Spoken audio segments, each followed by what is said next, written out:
두 번째 큐브의 키워드 만나보겠습니다. 어떻게라는 키워드를 가지고 왔는데요. 경찰이 이용구 전 법무부 차관의 택시기사 폭행 사건을 진상조사한 결과 수사 과정에 청탁이나 외압은 없었다, 이런 결론을 내렸습니다. 공수처 처장으로 거론되는 유력 인사임은 알고 있었는데 봐주기 정황은 확인되지 않았다라는 걸로 그 골자를 요약할 수가 있겠는데요. 두 번째 사건 큐브도 두 분과 함께 들어가 보도록 하겠습니다. 넉 달여 만에 결과를 발표한 건데요. 결국에는 청탁이나 외압은 없었다, 이런 결론을 내린 것 같아요.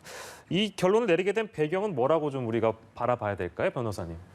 네, 이게 이제 얼마나 객관성이 있는 조사였는지 또 의문이 나올 것 같은데, 네네. 이제 진상조사단의 진상조사 결과는 이거예요. 그러니까 이용구 전 법무부 차관에 대한 이 담당 수사관의 부실 수사 의혹과 관련해서 네. 부실한 수사였던 건 맞지만, 그렇게 부실한 수사가 이루어지게 되는 경위에 있어서 뭐 어떤 외부나 상부의 어떤 그런 외압이나 개입은 없었다, 예. 이러는 것이거든요. 그래서 그 결과 결국은 이 사건을 담당한 서초경찰서의 그 사건 담당 경사에 대해서만 네네. 특수 직무유기 혐의를 적용해서 검찰로 송치하겠다라는 지금 그런 결과를 밝혔고, 네. 그 이 결론에 이르게 된 그런 조사 과정에서 이제 진상조사단의 그런 발표에 따르면 예. 그 91명의 통화 내역 한 8천 건 정도를 일일이 조사를 했고, 네. 그다음에 지금 이 A 경사에게 뭔가 외압을 가할 만한 그런 외압 가능성이 있는 사람을 57명을 선별을 해서 예. 다 조사를 했다. 그 결과 외압은 없다라는 것이 이제 진상조사단의 결론인데, 예. 이것이 그냥 이렇게 끝날 것인가에 예. 대해서는 조금 의문이 들긴 합니다. 알겠습니다. 청탁이나 외압은 없었다. 그리고 앞서 이제 이호영 변호사께서 설명해 주신 그대로 진상조사단은 부실 수사 의혹에 대해서는 뭐 물론 이제 인정을 하면서도 당시 사건 담당한 아까 그 말씀하신 경사, 서초경찰서 A 경사에 대해서는 특수직무유기 혐의를 적용해서 검찰에 송치를 했습니다. 폭행 사건 5일 뒤에 송치 예정인 상황이고요. 이 경사의 경우에는 폭행 사건 5일 뒤에 이 전 차관의 폭행 장면이 담긴 블랙박스를 봤음에도 보고를 누락했고, 압수나 임의 제출 요구 또한 하지 않은 걸로 알려졌습니다. 그리고 택시기사 처벌불원서 제출했고 단순 폭행으로 인정돼서 반의사 불벌죄인 점을 들어서 이 전 차관을 입건하지 않은 채 내사 종결한 바 있는데, 저희가 쭉 정리를 다시 한번 했어요. 그러니까 결론은 청탁이나 외압은 없었는데 그 지금 담당 경사 한 명만 검찰 송치 예정이다. 이걸 이제 요약하자면 이 담당 경사 한 명만의 일탈이었다. 그런 거죠. 이런 겁니까? 네, 그런 겁니다. 지금 상황은.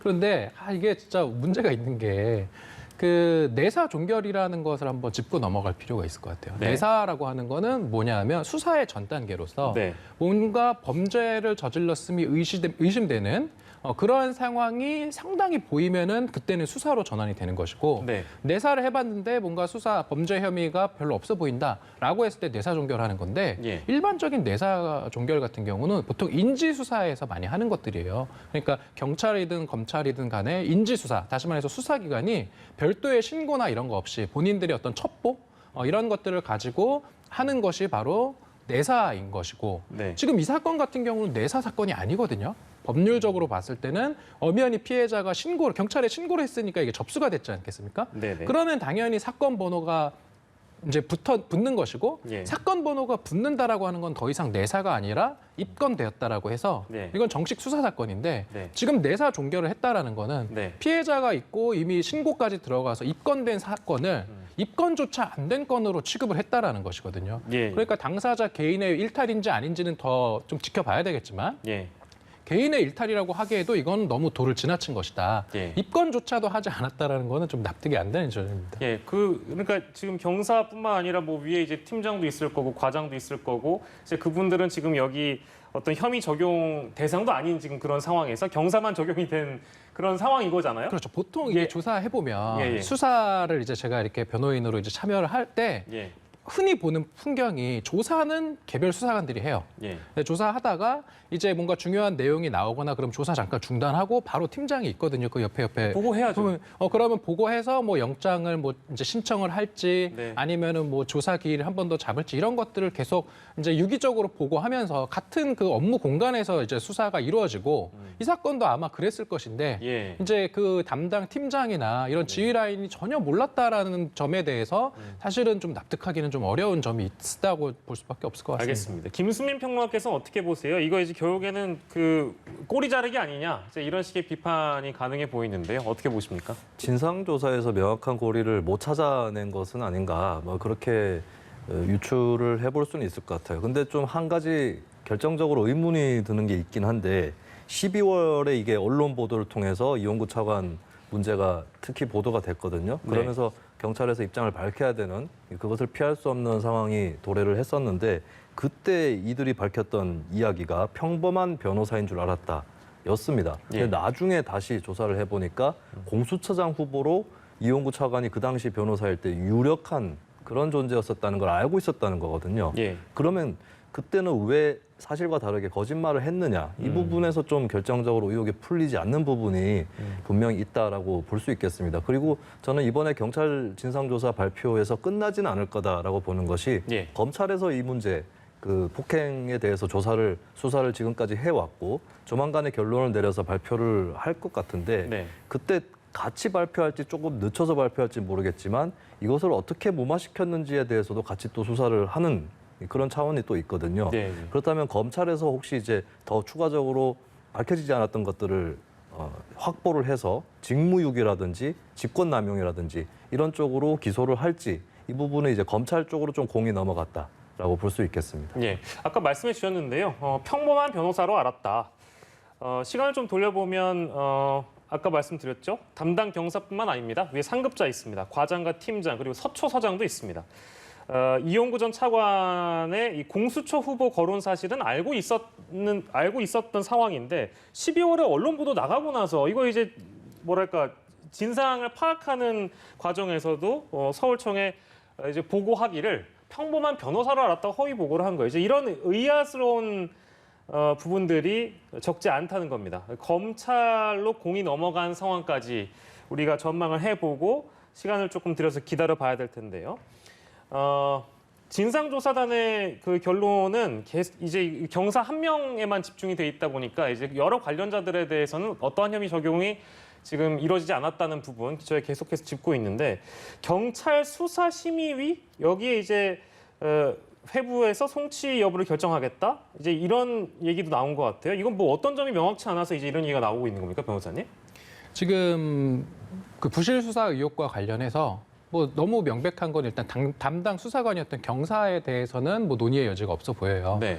그러면 나머지는 뭐냐면 이 부실 수사 의혹, 다시 말해서 그 이용구 전 법무부 차관이 평범한 변호사인 것으로 알았다라고 보고를 한 그 보고 라인에 있는 그 담당 팀장, 과장, 그다음에 예. 경찰서장 이런 사람들에 대해서 계속 수사를 할 것인지 지금은 뭐 그냥 진상조사단의 진상조사 결과의 발표까지만 있는 상황 아니겠습니까? 네. 그러면은 그 정식으로 수사로 전환되어서 예. 이들에 대해서 수사를 하고 나중에 기소까지 하는 그런 일련의 절차를 우리가 상정할 수 있는데 네. 그러한 절차로 나아갈 것인지 아닌지에 대해서 네. 지금 지금 1차적으로 경찰 수사심의위원회에서 한번 판단을 해보는 것이 아닐까 싶습니다. 예. 그리고 또 그 부실 의혹 수사 관련자들 이 사람들과 관련해서는 감찰에도 착수한다?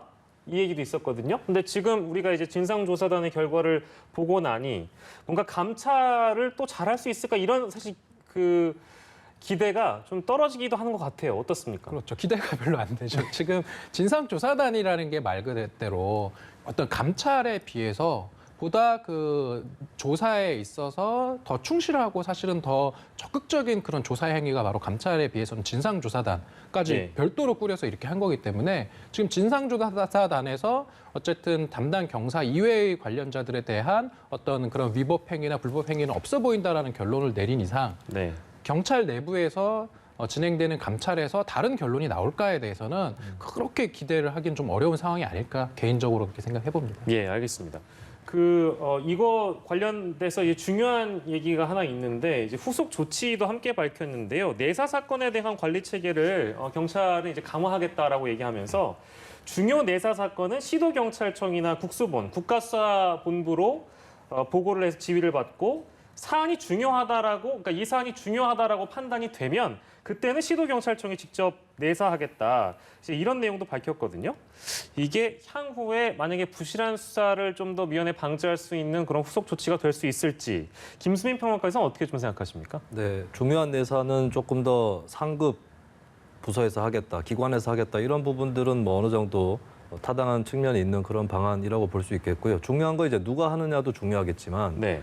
내사가 내사에서 끝나버리는, 그러니까 수사에 갈 필요가 있는데 내사에서 끝나는 이런 것이 문제가 아니겠습니까? 그리고 그 내사를 점검할 수 있는 그런 장치라든지 절차가 필요한 건데 그것들도 이번에 대책에 또 들어가 있습니다. 그래서 각급 서의 이제 수사 심사관들이 이 부분들을 내사 사건에 대해서 심사하고 또 문제가 있으면 보수를 하는 네. 이런 체제에 더불어서 이제 시도 경찰청에서 책임 수사관들이 이런 문제를 수시로 점검하겠다라고 예. 그렇게 밝혔고요. 그리고 내사를 종결할 때 예전에는 그냥 내사 종결 이렇게 그냥 끝내고 말았는데 이번에는 이제 수사 사건에 거의 준해서 일일이 이제 표시를 하는 쪽으로 혐의 예. 없음이면 혐의 없음, 뭐 공소권 없음, 예. 죄가 안 됨 이런 식으로 조금 더 세분화해서 결론을 내리는 쪽으로 예. 그래야지 왜 이 내사가 종결이 되었는지 이 부분을 좀 판단하기 쉽기 때문에 그런 식으로 세분화하는 방안도 포함이 돼 있고 또 중요한 부분은 이제 조금 더 상급 기관에서 점검을 한다거나 직접 맡는다거나 이런 것들도 중요하겠지만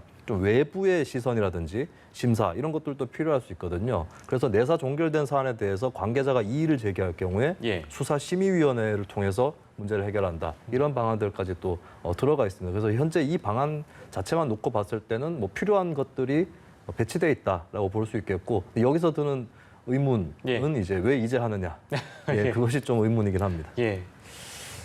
알겠습니다. 자, 그리고 마지막으로 하나만 더 짚고 저희 마무리할 텐데요. 택시기사에게 1,000만 원 합의금을 주고 폭행 장면이 담긴 블랙박스 영상을 지워달라고 요청한 이 전 차관. 증거인멸 교사 혐의가 적용돼서 검찰에 송치하기로 했고 검찰에 송치 예정인 인물 또 한 명 있죠. 바로 폭행 피해자로 알려진 택시기사님이신데 택시기사에게는 증거인멸 혐의가 적용돼서 검찰에 넘기기로 했지만 폭행 사건 피해자인 점 그리고 가해자 요청에 따른 행위였다. 이제 이런 점들을 참작 사유로 덧붙이기로 결정했습니다.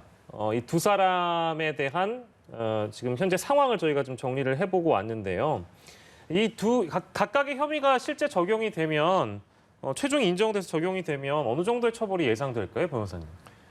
근데 이 처벌로 나아가기 전에 네. 제가 사실은 좀 드리고 싶은 말씀이 네.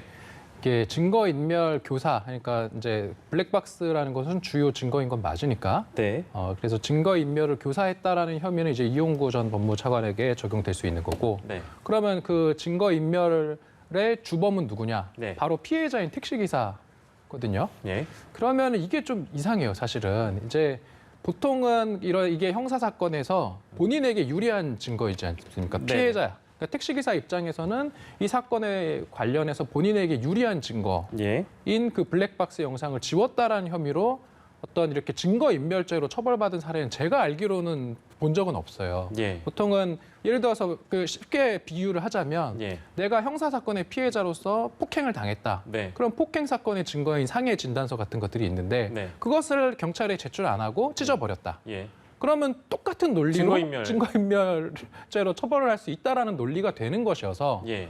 이게 본인에게 유리한 증거를 수사기관에 제출하지 않은 걸로 이렇게 예. 피해자를 처벌한 사례는 도무지 좀 저는 모르는 그런 상황인데 이것이 지금 왜 이렇게 그 이용구 전 법무부 차관에선 증거인멸 교사, 그다음에 택시기사는 증거인멸 이렇게 이제 송치를 하겠다라는 얘기가 나오냐 제가 한번 고민을 해봤는데 예. 결국은 이용구 전 법무부 차관에 대한 처벌을 하려면 이게 이제 주범 공범 관계지 않습니까? 예. 그러면은 피해자인 택시기사에 대한 주범이 성립하지 않으면 공범 또한 성립. 그렇죠. 주범이 없는데 공범이 있는 거는 좀 그 법리적으로 말이 안 되기 때문에 예. 결국은 이용구 전 법무부 차관에 대한 처벌의 필요성이나 이런 것은 만약에 지금 그 나와 있는 어떤 의혹들, 본인의 증거를 인멸하기 위해서 현금을 주고 회유해서 실제로 그것이 지워진 것이 다 사실로 드러난다면 예. 그건 비난 가능성, 처벌의 필요성이 있다라고 보이거든요. 예. 그런데 그런 것들 때문에 사실은 그 피해자인 택시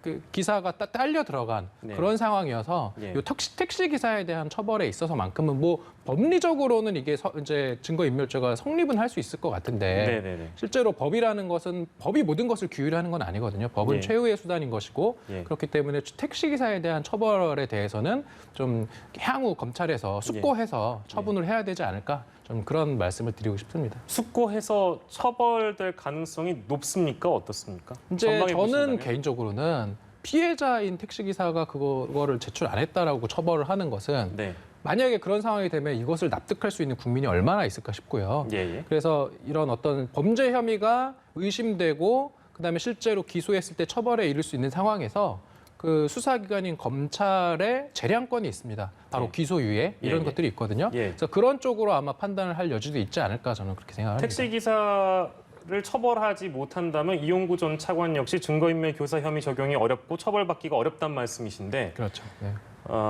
그래서 그 지금 아까 말씀드렸습니다만 폭행 사건 피해자인 점과 가해자 요청에 따른 행위였다는 점을 참작 사유로 덧붙인 것 같습니다. 그렇죠? 그렇죠. 그 전망을 해주시긴 해줬는데 이게 딱 명쾌하진 않습니다. 그러니까 지금. 이게 사실 좀 고래 싸움에 새우등 예. 터진 격이라고 저는 좀 생각을 하는데 예. 이제 이용구 전 법무차관에 대해서 이런 택시기사 폭행 사건이 처음 불거졌을 때 예. 이게 결국은 운전자 폭행죄가 돼버리면 예. 피해자와 합의가 되더라도 이제 처벌할 수 있는 그런 상황이고 심지어 이런 경우는 뭐 벌금형도 없단 말이에요. 그러니까 중범죄로 이제 처벌이 되는 그런 상황이었는데 이런 사건을 내사 종결을 했어?라는 의혹이 처음에 나왔던 거 아니겠습니까? 네네네. 그러면 이제 그 의혹이 이렇게 만천하에 드러난 이상 결국은 처벌로 가는 수순으로 지금 이제 기소가 될 것으로 보이는데 예. 그 기소에 사실은 그 피해자가 딸려 들어가는 그런 상황이 되기 때문에 네. 이것은 법리를 떠나서 일단 그 피해자에 대한 처벌의 필요성, 비난 가능성 네. 이런 것들을 수사기관에서 1차적으로 한번 필터링을 해야 될 것으로 보이고요. 네. 만약에 기소가 된다 하더라도 법원에서는 또 선고유예나 집행유예나 이런 그런 선처하는 제도들이 있기 때문에 예. 그런 점을 이 사건의 처리, 형량을 양정함에 있어서 좀 반영하지 않을까 그렇게 생각을 합니다. 마지막으로 짧게 김수민 평론가께도 전망을 드리고 마무리하도록 하겠습니다.